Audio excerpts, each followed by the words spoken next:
Veistu hvað það er 1-0 sigur á IBF, hver bara svona þín sýn á leiknum?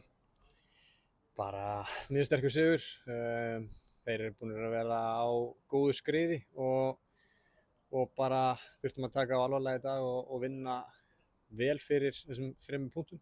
Og já, ég er bara virkilega sáttur. Við byrjuðum svona brösulega, áttum erfitt með að tellja þá.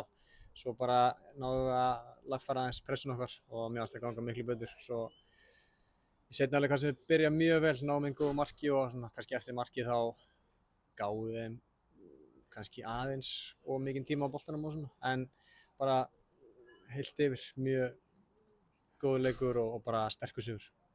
Það var svona mikið jafnræði með liðunum svona lengst af, hvað fannst þér svona vera það sem að það svona kom ykkur fram úr þeim?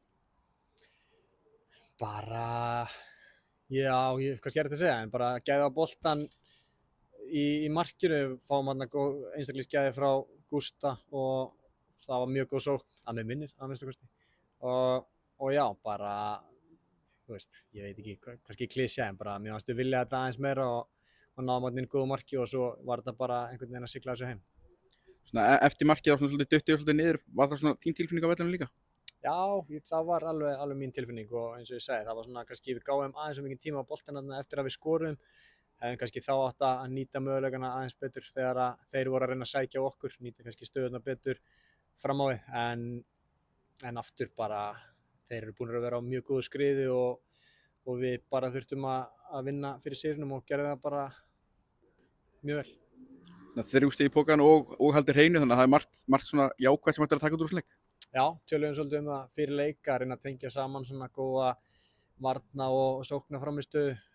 Auðvitað getur verið beittari fram á við í leiknum í dag, en mér finnst við gera vel varnarlega, gáðum lítið að færum á okkur, bara harðir í varnarleiknum og skorum gott mark og hefðum svo sem geta sett fleiri, en bara heilt yfir mjög góð framistöðu.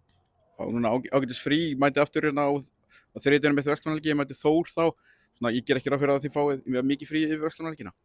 Nei, það er svo sem engin tími til að fá eitthvað frí. Það eru rúmlega vika í næsta leik, þannig að við þurfum bara að hlaða batteríin og nýta tíma vel, en við fáum svo sem 2 daga til að svona aðeins hugsa eitthvað annað í fótbolta og svo er það bara þriðjudaginn, þá förum við norður. Takk fyrir.